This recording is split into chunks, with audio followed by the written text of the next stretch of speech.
welcome to our software success. I'm excited to be here with you and share my love of software. I'm Ashley Jones from Designs and Machine Embroidery, and in our software success lesson that you are watching today, we talk about all things Dime software. So if you haven't already, tell us over in the chat where you're watching from. I'm already seeing lots of familiar names and lots of people commenting. And so while everybody is jumping in, I just want to say, can you guys believe, first of all, that we are pretty much 1 week to Christmas Day? I have so much stuff to get done before that actual day, and I've got lots going on between now and then. So I bet all of you guys are doing lots of stitching for Christmas. And so today I'm hoping that what we're going to be sharing will help you during your stitching and kind of make that process go quicker. So let's say hi to a few people so that we get everybody, give everybody a chance to jump in. So Judy Rhodes, thank you for being here from Harrisburg, Pennsylvania. Laura Parks, always good to see you. And thanks for joining. So Kathy Sexton, thanks for being here from sunny St. Louis. And then Gail K. Gail said she's finally gets to watch one live. So glad to have you here, Gail. Thanks for joining us. I know everyone is busy for the holiday season. So it's nice to be able to kind of step and do something to kind of help you. And like I said, I hope today's presentation will help make your life a little bit easier whenever you're doing some of your holiday stitching. So, and Ann Philbeck, thanks for being here. So you guys know Laurie Albrecht, part of our education team. I know for a fact Laurie's doing a lot of stitching. So thanks for joining, Laurie. Jill Klein, thanks for being here from Tennessee. So a good friend, Jill. Mickey Smith, thanks for being here. So lots of familiar names. Kathy Lambert, good to see you here as well. And so just kind of looking down, lots of names that we recognize. What are you guys working on for the holidays? So you guys know our friend Reen from Embroidery Gardens, Callie Hernandez. Thanks for being here as well. Ain, oh my goodness, thanks for joining, Ain. You guys know Ain. She's part of our education team as well. Caroline Booth, thank you for joining. Marjorie Hirschberger.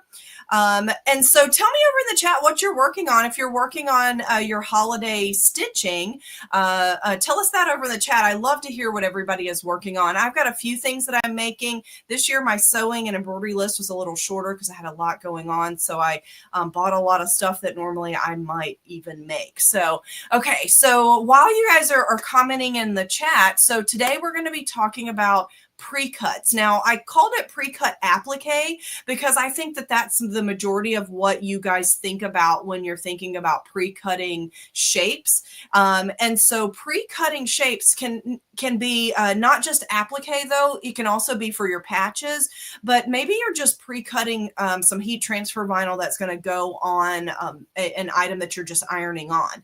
So we're going to talk about how in Dime software you can create a file that will help you cut out your shapes. Now, this is great if you're doing multiples of items. So say you're making a bunch of patches for, say, a family holiday gathering that you've got coming up. So you can pre-cut those shapes, and then when you're stitching a bunch of them in the hoop all together, it'll go much quicker. Now, a lot of times if I only have one of an item to stitch, I just do my trimming in the hoop. But if you have a lot of them, pre-cut can really save time. And if you do have a digital cutter, we're going to talk about how you can generate the cut file from Dime software today. But I know that there's probably a lot of you guys out there that do not have digital cutters. And we do have the ability to save a PDF file of that cut file. Well, then you can just simply print it out, and that is your template, and you can use that to pre-cut your shape. And again, if you're cutting, say, a stack of fabric with your scissors and your template that you printed, it still can save you some time. So I see lots of people are commenting on what they are working on. So I love seeing that. I'm gonna have to go back and read them all whenever I get done today. So I can't wait to read everything, but just to see a few. So CG says, working on Reen's candy toppers. That's so cute. Reen said, I'm stitching a new coat with fur trim for Christmas. Of course, Ain is. Ain's a beautiful garment sewer, so she's always working on something, and nothing like doing it the last minute. And so I definitely can relate. Margie Hershberger, a tree skirt. That's actually, you know, a really great one too. Kind of a big job, but really a great project. So embroidering tea towels, long arming, a t-shirt quilt. So last one for this year. So lots of people have lots going on. So finished cutting out a quilt and get it pieced for Christmas. So wow, lots of things. So crocheting a jar opener. So I love to crochet. Sometimes it's nice to do something a little bit different than my embroidery as well. So I see lots of things. Sharon Schroeder, thanks for being here, Sharon. So she says she's working on a rhinestone sweatshirt. Another great idea for Christmas as well. So mug rugs, hot pads, doing a rope bowl. So it sounds like Mickey, you're busy too.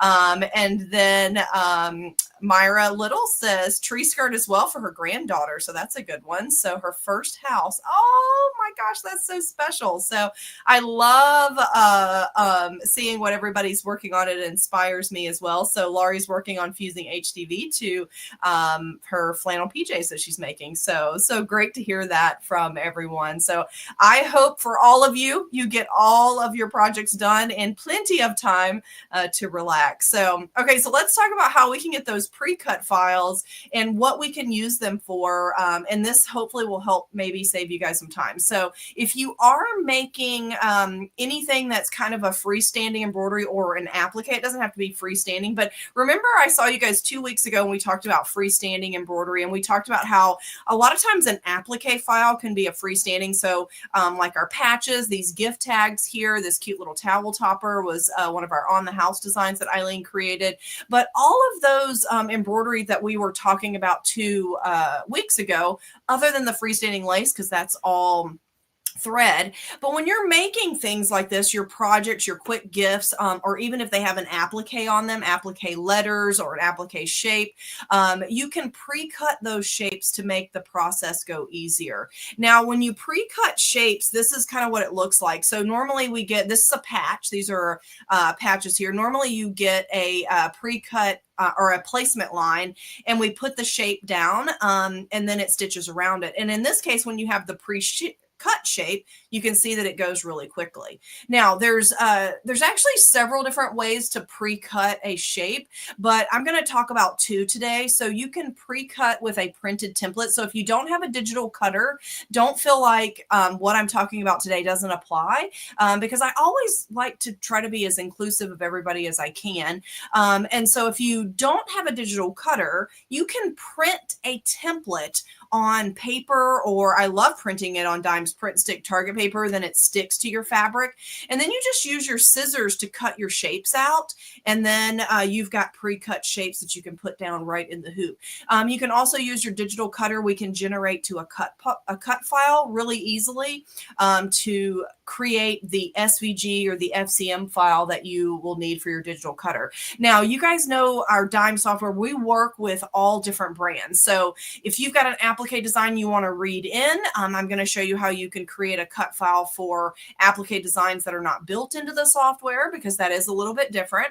But also we can export out to cutter formats that are pretty much any cutter will use. An SVG, almost all of them will use that. FCM's for Brother Standing Cut, but we also have other formats that I'll show you as well. So let's head over to the software and talk about the different tools that we're going to be using.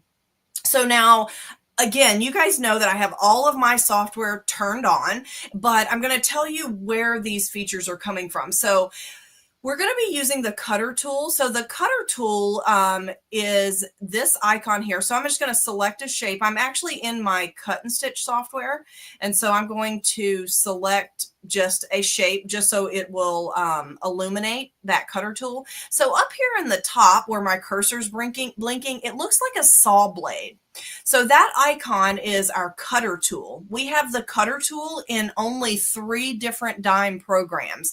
That would be Patch and Applique Maker, Cut and Stitch, and in My Block Piecer for cutting out your quilt block pieces. Now, those cutters for all 3 have a little bit different features in them. So we'll talk about all of them. But if you don't have one of those 3 software, then we can also export artwork, and that will allow us to save that as an SVG or the type of formats for the digital cutters. Okay, so we'll talk about both ways, because the export to artwork is going to function in a lot more software other than just the cutter icon. Okay, so now I've got this design on the screen, and this is just an artwork. So the cutter tool will work with an artwork or an applique file. So I'm going to choose, let's go to our applique in Patch and Applique Maker. So I'm going to go over to Patch and Applique Maker over here on the right, and I'm going to just go to my applique designs, and I'm going to select an applique. And since it's the holiday season, I just want to be festive. So let's see what we've got here. I think there's a snowflake down here. So here we go. And I've got my snowflake there, and I'm going to move it away from my bird, my cardinal there. I'm going to make my cardinal red, and I'm actually going to make the snowflake like a blue color, just so we can see it on the screen a little bit better. Now, I do not have my 3D on, so I'm going to turn that on. That's this little icon here that makes it look like stitches. Now, the cutter tool, if you've got this icon in your software, Cut and Stitch, My Block Piecer, or either Patch and Applique Maker, the cutter tool will work with an applique object. And when I say applique object, it has to say type applique right here in the sequence view. And it will also work with artwork. So if I click the plus over here, you can see that it says artwork.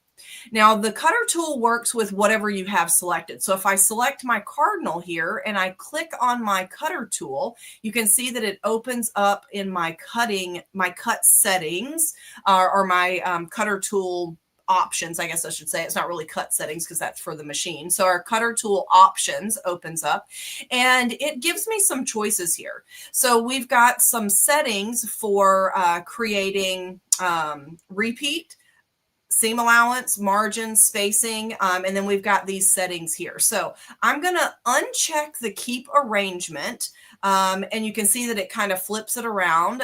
And then that's because optimize orientation is auto checked when I do that. So if I uncheck that, then my bird is upright. Optimize position really helps when you've got multiples on the screen, and we'll see a little bit more of that later. And then we're also going to see single color a little bit later too, but I just kind of wanted to go over the basics. So the seam allowance, I am using the cutter from Cut and Stitch right now. So the seam allowance is automatically set to 0 because we don't need a seam allowance around our cut. Okay, so this is cut right on the line, the same exact size as our bird. The margin that you see set here, the margin is the margin around the page. So if you are working with a bunch of repeats here, so let's make several of these. I'm going to say 3 and click apply. And I'm going to change my margin here around my page to a greater number so that we can see that it'll pop it on a next page. And so if I increase it to 1 inch and click apply, that's not enough to make it move. And so I'm just trying to force it to do this. Okay, so now you can see when I wanted my margin 2 inch, it put 2 rows because it's got a 2-inch margin around my entire page. And I have a 12 by 12 media selected right now. Okay, now, depending on what you're working on, when you might use that, it just, really depends on what you're cutting and what you are cutting, like your mat and things like that. So I'm going to put it back to the default. So I'm just going to do a 1/4 inch so that it'll put my my birds in a row. Should have had ducks, so I had ducks in a row.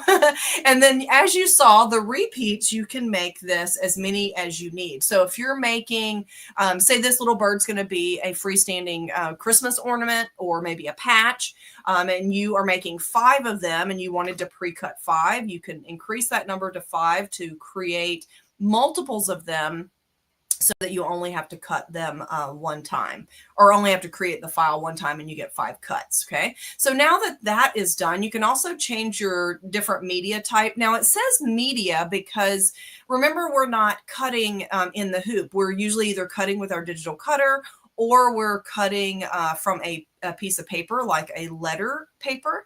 And so our letter paper, if I select that, you can see that it has put them in the size of 8.5 by 11 for my letter paper. And those will not fit at that size. So frame 2 just has one extra bird there. But now if I was actually using that as a printed template because I was going to cut out a stack of fabric, I really don't need 5 of them. I can print just the one and put that on maybe a stack of fabric and cut that out. Or I can use my same template to cut out 5 different ones if I'm printing it. So if we're going to do the letter paper, because we want to print a template, when we select the letter as an option and we click save, our option here has PDF. So then I would just select the PDF file, and I'm just going to put the template here. I'm just going to say bird template and click save.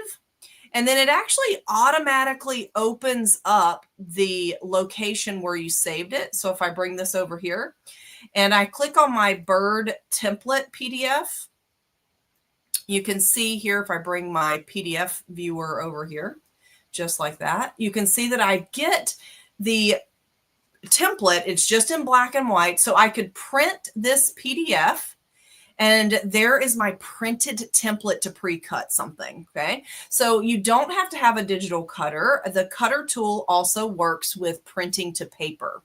Okay, now I'm going to click back in my cutter again. And then now let's choose, instead of letter, I'm just going to choose like my 12 by 12 mat here. And when I click save, I've got the options again, my same thing. But this time I'm going to save it to SVG. So whenever you save to SVG, that is a digital file that my cutter can read. And I'm going to call it the same thing. Since it's a different file format, it'll let me save it with the same name. So, well, it went into the folder. So let me do bird temp one more time and click save.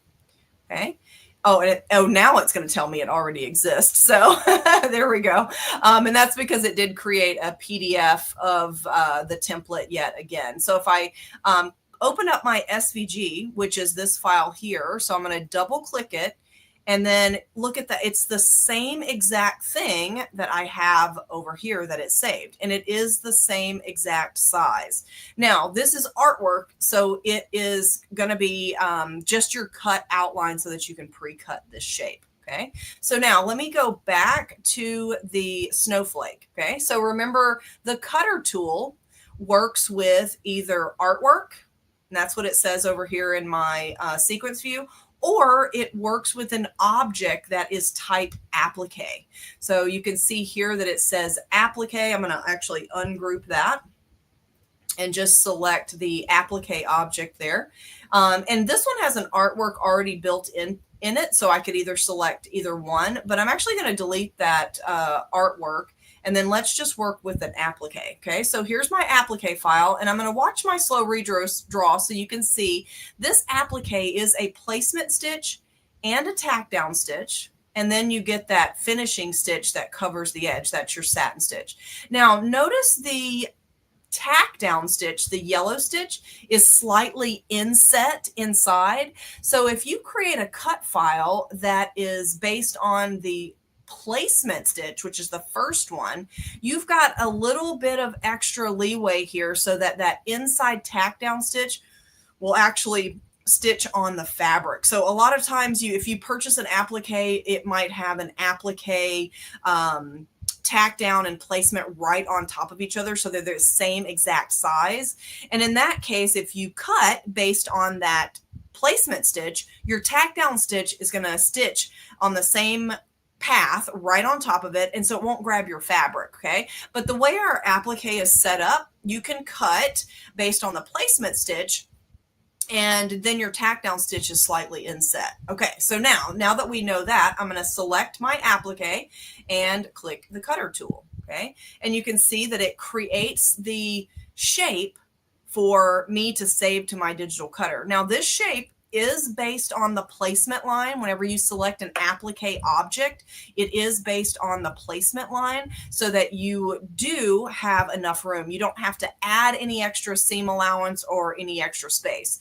Now, if you do actually create your applique in this software, we've talked about this before, how you can actually change the inset. So here, if I adjust my inset here for my, or not my inset, that's my satin, but my placement line and my tack down offset here. So right now it's 25% inset. So if we put it to 0 and click apply, and now, whenever we watch the slow redraw, placement and our tack down, you can see that it is right on top. Okay. Now, when I click my digital cutter, it's going to cut based on my placement line. But now that I set my tack down to be right on top, this is not going to tack it down.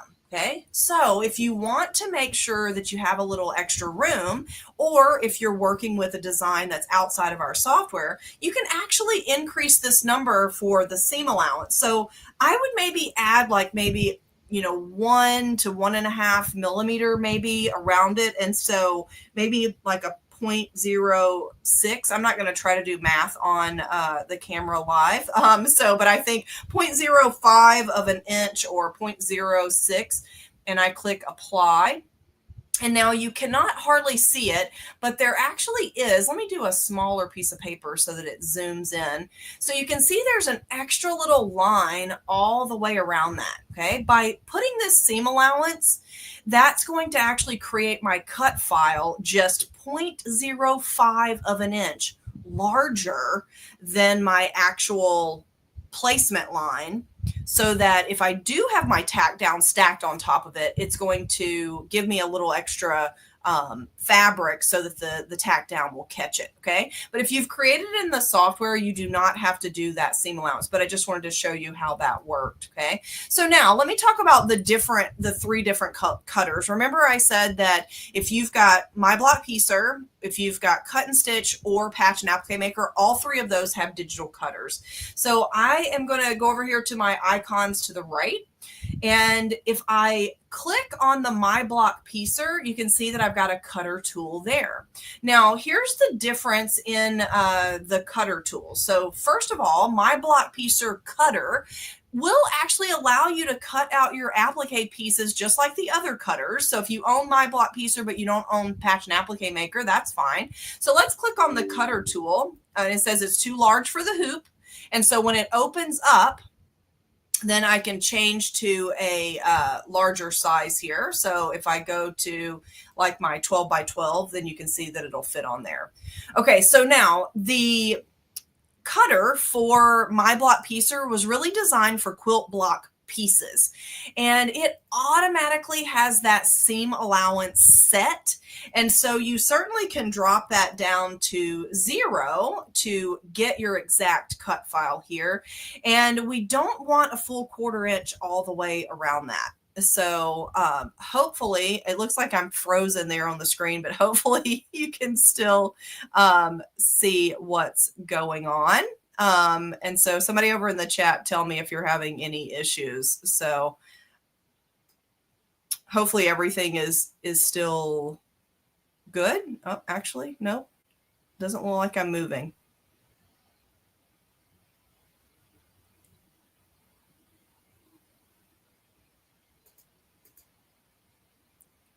All right, give me just 1 second here.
Okay. Sorry about that. So gotta love live. Okay, so I am going to reshare my screen there. There that is. And somebody tell me over in the chat what was the last thing that you guys saw here, so I can back up and everybody can see what's going on. So I was just kind of looking back there. So Anne asked a question. So she said, on the scan and cut, when I cut the fabric, I know I can add a 1/4 inch to it. Yes, you sure can. And you can also add offsets too, which is kind of what we talk about with the offset around a cut as well. So, and then Rosalind Bush says, is there an automatic 1/4 inch seam around the bird, even though I cannot see it? No, it's not automatic unless you choose the My Block Piecer cutter. That one has it in already set automatically. And so you want to set that to 0 or maybe just a smidge larger. You don't want it to be a full 1/4 inch if you're pre-cutting. So, and then Catherine, thank you. So she said 1 millimeter is 0.039. So thank you, Catherine. So I didn't want to do that in my head on the camera. So you guys must have heard that. Okay, so I'm going to back up here. And we were talking about, I think I started talking about the 3 different cutters, and maybe that's where we got frozen.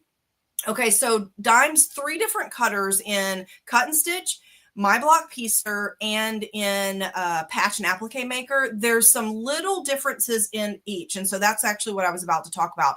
It doesn't mean that you can't use one or the other. So the My Block Piecer, let me open up a new workspace here. So the My Block Piecer cutter is really meant for quilt block cutting. So I'm just going to choose this block with these geese here, and let me make it a little bit smaller. I'm going to do like, say, a 4-inch block here, 4x4. Okay.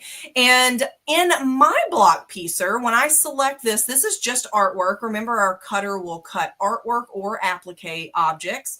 And so I'm going to click over here in My Block Piecer and choose my cutter. Let me select everything.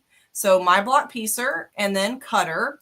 So here's the difference. One of the differences with the My Block Piecer cutter versus the cutter icon in Patch and Applique Maker and Cut and Stitch. So notice here when this opens up, you can see that I do have a seam allowance around this, and it is automatically set to 1/4 inch. So the default for this cutter is a 1/4 inch because My Block Piecer's cutter tool was meant to be able to pre-cut these quilt block pieces so that you can then piece them together. And so here's my pieces for my geese there.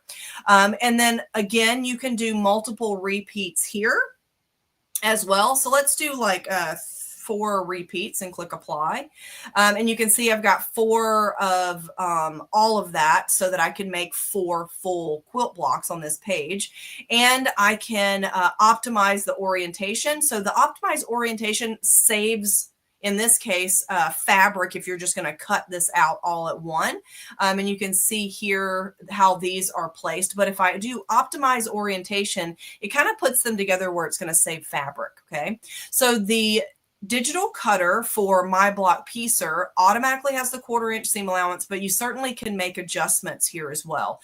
Now over here, the borer needles, that's actually for the cut work needles that you can put in your machine.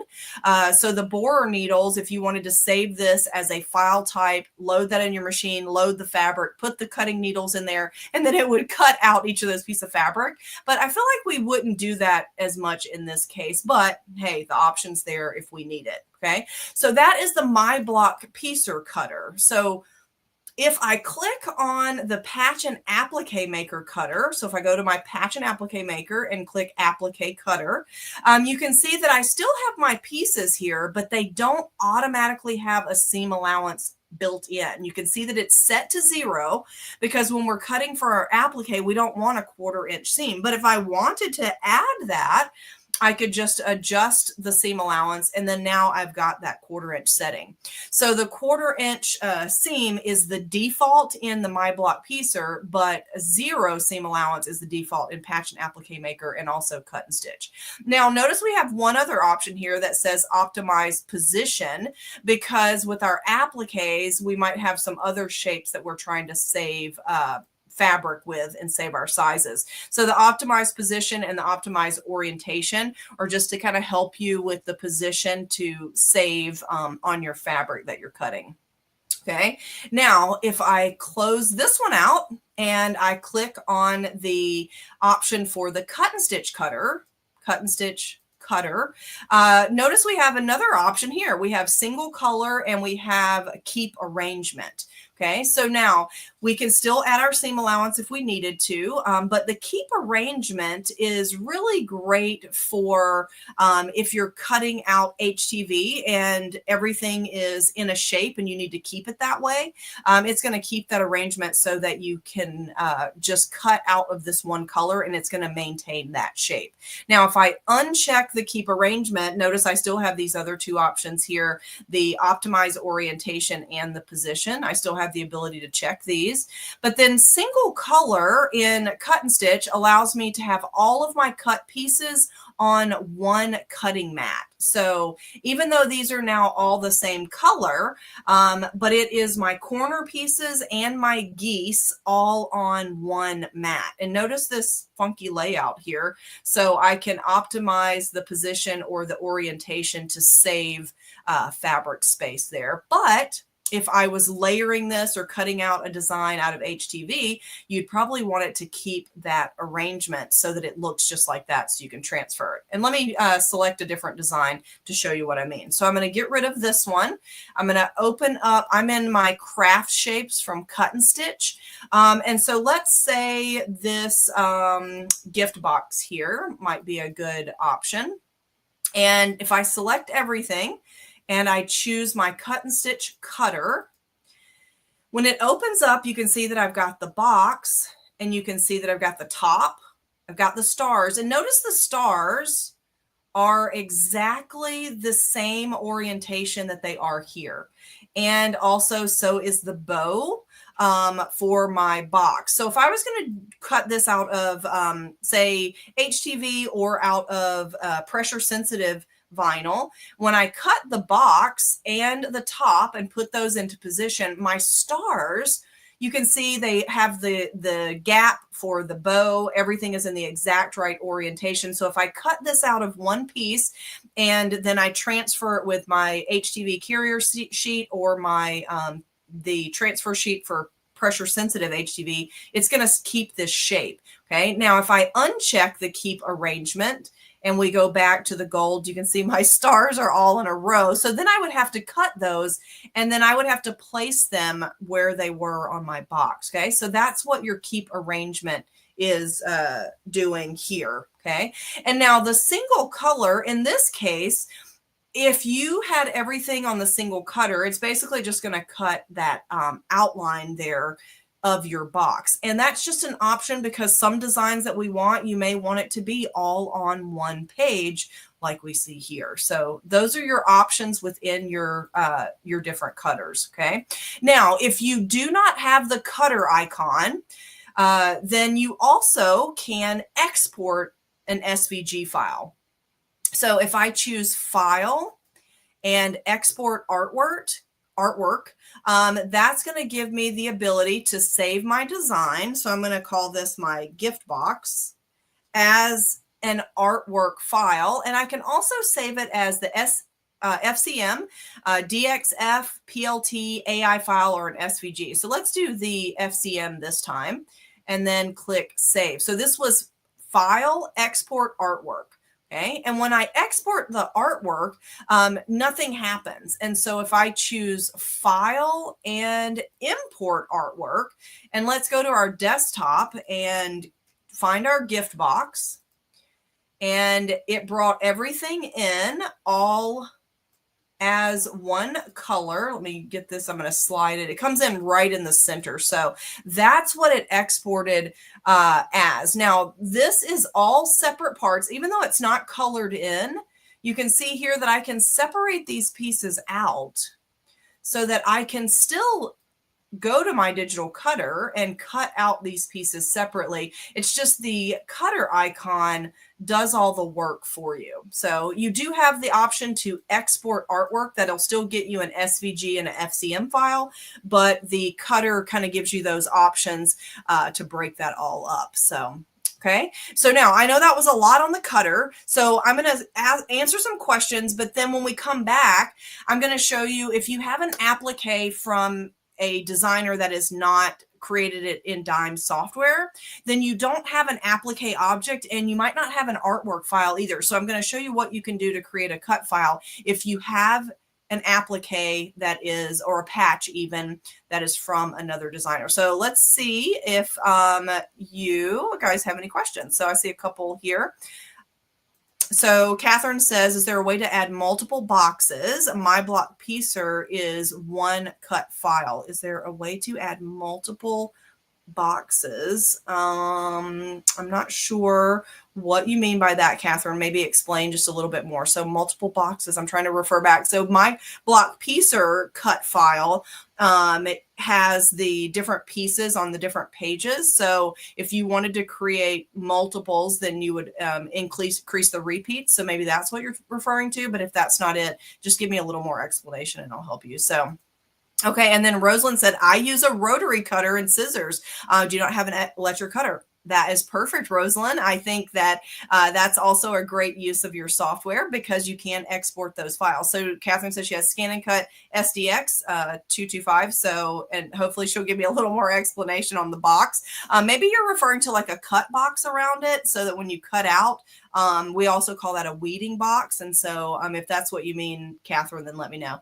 And then Harriet Ann Palmer says, can the cutter be set so that you would start with the R upper corner instead of the middle? So you can't change which cuts first in the cutter, but if you change the order in your sequence view, that's where that order would come from. So if your R center is the first object in your sequence view, then it would be the first thing that cut. So you could create the outside to be that same second, so that it would cut second or cut first, whichever you prefer.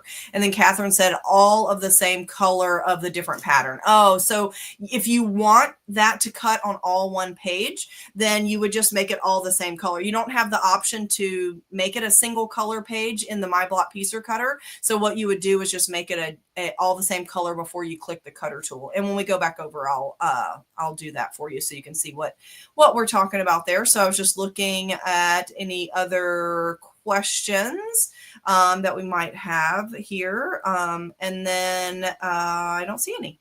Okay, so if I missed your question, ask it again. I don't mind. It doesn't hurt my feelings whatsoever. Okay, so and speaking of questions, so let me share with you too, if you are, so we're approaching, like we're the downhill slide to Christmas, right? And so I don't have another software success until after the new year.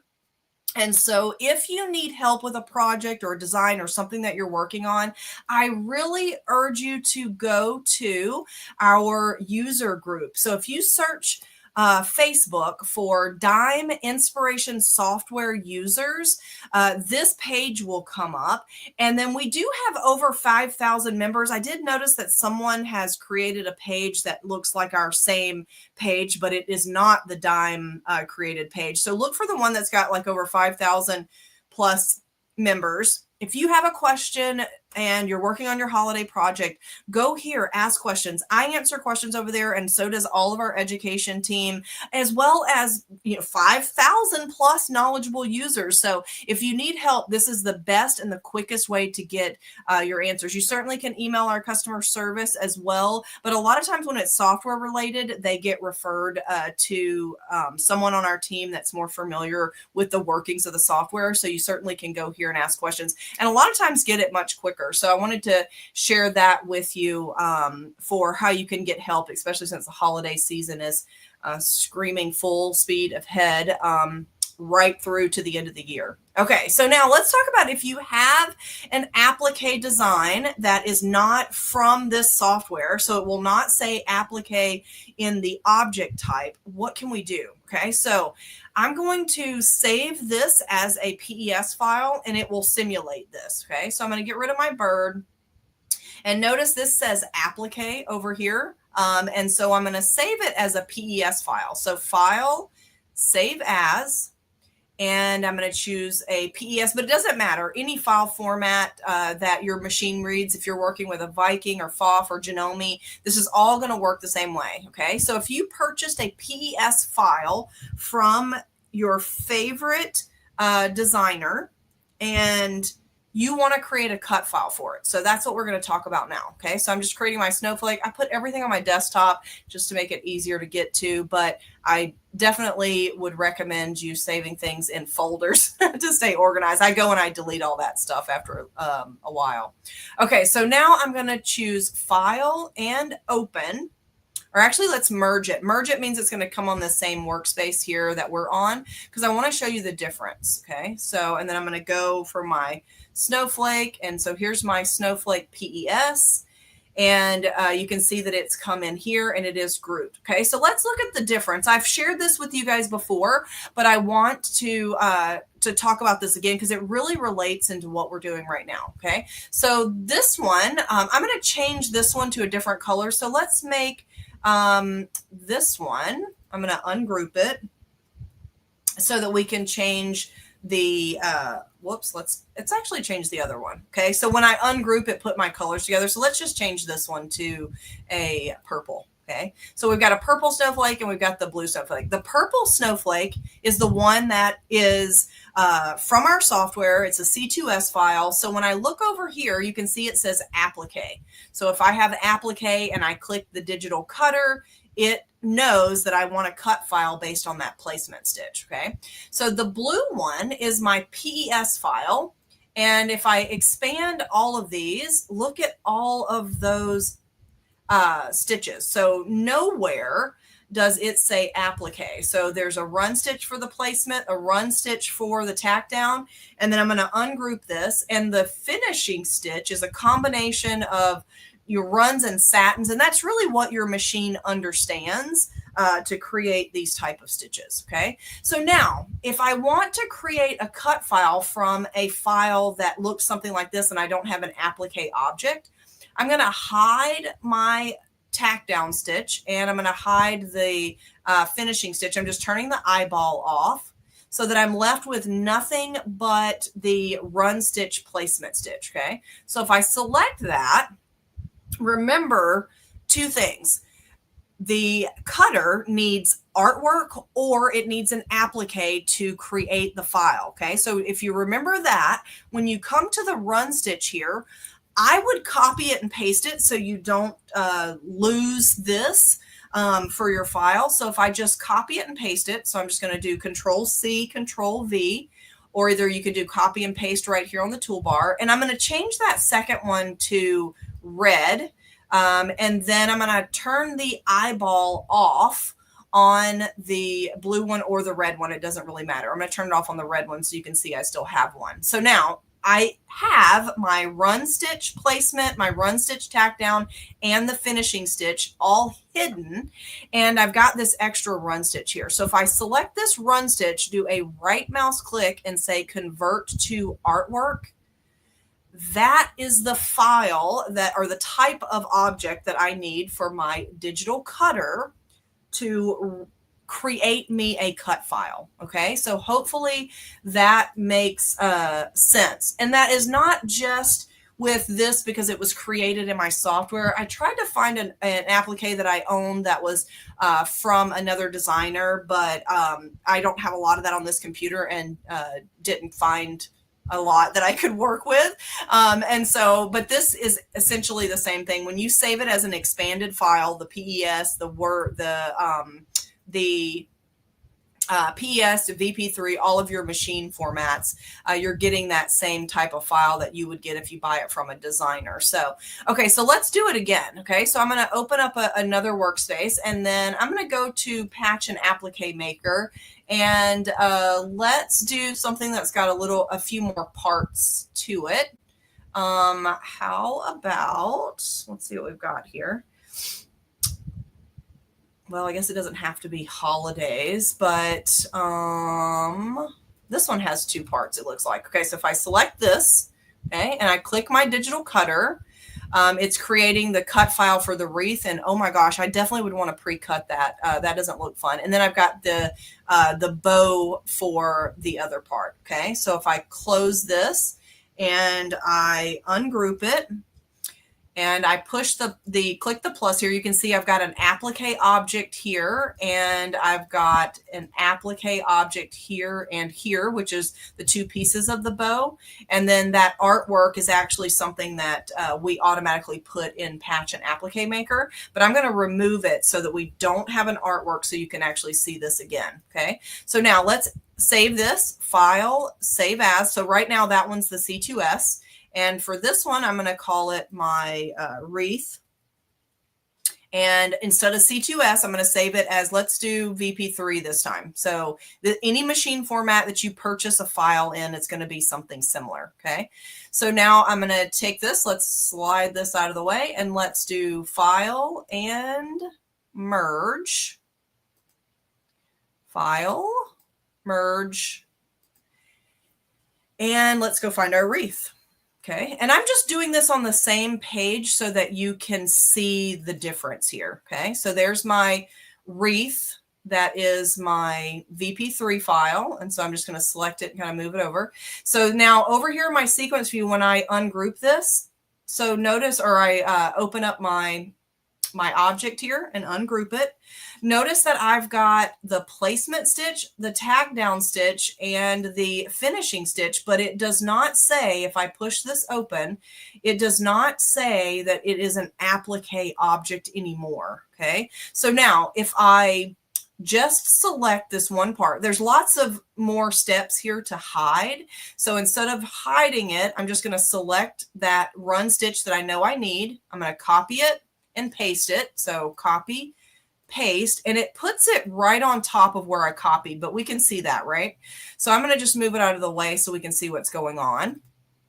And then now if I right mouse click, convert to an artwork, okay, and then I think I know what's going to happen here. I think I'm actually going to get two different shapes here, but let's see. And I'm going to click my cutter tool, and it actually gave me one, but I bet if I had this as a different color, I bet it would give me two. So I'm going to change that to red, and I'll show you why I'm telling you this. So let me select both of these and then click my cutter tool. And now you can see that I've got these two separate pieces. If that happens with something that you're working on, if you combine the artwork, it'll see it as one. So if I select these two pieces here and I click combine, then now when I click the cutter tool, you can see that it's back together. So now this is one artwork object rather than two. I cannot select them separately any longer. So, okay. So if we remember that our cutter tool needs an object applique or an object type artwork, then that's going to help you remember about using that different one. So now let me answer Catherine's question about the blocks. So if I go into my block piecer, I'm going to select I'll select the same one. And remember our cutter tool for my block piecer, it also separates out based on color. If you wanted to cut this all out of one, just make it all the same color before you click the cutter, and it is going to put that all on one page. If it can. This block is actually too large. Let me increase that media size to a 24 by 24. This was an 8 by 8, but now you can see I've got my all the pieces of my geese and the corners all on one page by selecting and making them all the same color. So hopefully that helps, Catherine. So I think that that's what you were asking. Okay, so now let's see what questions we have. So let's, oh, and Harriet Ann, so your R, the combine tool will also work on your R, but if you combine them, you don't have the the option of the order. It's going to combine them in the order that that they were created. So make them the right order in your sequence view. Okay. Okay. So same color for different pattern. Catherine, I think I answered that one. So if you have questions, then let me know. When printing the templates for my block piecer, the seam allowance doesn't show. Do I need to add it? No, even though it doesn't show, it shows around the outside on the tool. So if I click on my cutter tool here, you can see that there is an outline around that. If I go back to my smaller media, you can see that it's zoomed in. So that outline that is very, very light colored. In fact, let me turn this to black and see if it shows up better here. Cutter. Okay. And no, it doesn't. So that outline that's around the edge there, that is what the cut file is going to be. So even though it shows your block as an image, when it creates the cut file, it's actually creating it a 1/4 inch all the way around so that you've got a 1/4 inch seam for piecing these together. So when you are working with templates from My Block Piecer and you need that 1/4 inch, or even any of the cutters, if you add that 1/4 inch, you do not have to actually add it after it's printed. It already has that in the cut file. Okay. So no, it's already in there and that's what it saves on. So hopefully that makes sense. Okay. So let's just see here. So what, okay, Gail, got to give me a little more description there on that one. And so, Catherine, different pattern box, My Block Piecer for the same color, want it onto one mat. So we answered that. And then Gail, do you have a manual? Yes, we do. So all of our software have a manual. And so if you go over to the shopping cart tab, and you click on any of the ellipsis options next to the software, you'll see the manual option there. So if you want to see the manual for cut and stitch, then you click the ellipsis options button next to cut and stitch, and then you choose manual. If you want to see the manual for patch and applique maker, you click that ... next to patch and applique maker, and you can use the manual there. So yes, everything has a manual. Just make sure you go to your shopping cart for that. So and then, hey, Terry, thanks for joining. So Terry said it would be easy to modify the bow for the bottom of a long t-shirt or sweatshirt. Absolutely, for sure. Okay, so just looking through, thank you. So saves my brain from the math. It absolutely does. I agree. And then Ann Philbeck says, so will the scan and cut add another 1/4 inch seam? Yes, Ann, that's actually an excellent question. So from the software, if you have that 1/4 inch seam set, whether it is just like our shape like this, or if it is the block piecer shape, here back where our block was here. If you choose the 1/4 inch seam, or if it's turned on in the digital cutter, then if you save that file as an FCM and then you take it to your scan and cut and you add another 1/4 inch, then yes, you're going to have a total of a 1/2 inch seam allowance. So you can do one or the other. You can leave it with your software and leave the 1/4 inch there and don't add the 1/4 inch in your scan and cut, or you can set this to 0. And whenever you go to your scan and cut, then you would leave that off and not have any seam allowance in the file. And then your scan and cut, you would add that 1/4 inch to make sure your pieces were the right size. So hopefully that helps. So very good question on that one. So, okay. So I think that's all I see on the questions. And so let me go back over to my PowerPoint. I always like to tell you where these features come from. So since we were talking about Appliqué, I left the convert to Appliqué in here. So those are the programs that will create Appliqué files. So that's an Appliqué object that you will see in the sequence view. Okay, so you can create applique files in Patch and Applique, or I'm sorry, in Perfect Embroidery Pro, Word Art and Stitches, My Quilt Embellisher, Patch and Applique Maker, Cut and Stitch, and Special FX software. Okay, now whenever I selected the run stitch placement line for the machine file format, and I converted it to artwork so that my digital cutter would read it, that convert to artwork option is actually in quite a few of our software. So PEP, Perfect Embroidery Pro, My Quilt Embellisher, My Block Piecer, vintage embroidery, my lace make, patch and applique maker, cut and stitch, and special FX software. The cutter tool itself, which is super helpful in organizing everything into separate colorways and then giving you those options for the auto seam allowance. That is in my block piecer, patch and applique maker, and cut and stitch. But if you don't have one of those and you need to create a cut file, you can export the artwork to a cut file. Now remember, if you want to use the feature export to artwork, you have to have artwork in there. It has to be an object of type artwork, and you can export in PEP, my quilt embellisher, my block piecer, my lace maker, patch and applique maker, and cut and stitch. Okay. So I like to tell you all of those different ones because let's say you need to create a cut file and you have vintage embroidery. The vintage embroidery software, you can export artwork from there and you can convert to artwork. So just because you don't have the cutter tool from those 3 programs doesn't mean you can't generate your cut file that you need. So hopefully that helps everyone with creating their pre-cut pieces for the holidays. Now, if you want to see a little bit more about what we talked about a couple of weeks ago, and that is stitching freestanding lace. So I talked to you about freestanding embroidery, applique, and freestanding lace, and how to create those custom designs a couple of weeks ago. Well, if you want to see the part 2 of that and stitching it out and getting some tips on creating and making sure you get that perfect stitch out, then join me this Thursday. I'm actually on Between Friends this week. So this Thursday, December the 19th at 1 o'clock on our YouTube channel or our Facebook page, Designs and Machine Embroidery. If you join me, we're going to be talking about stitching freestanding lace, and I have a new product to share with you. So you guys know that Dime is always creating new products for solutions for any embroidery challenges that you might have. So join me this Thursday for the very last Facebook Live before the holidays. So I'll see you there on our YouTube channel or our Facebook page. Now, the next time you'll see me for Software Success is January the 7th.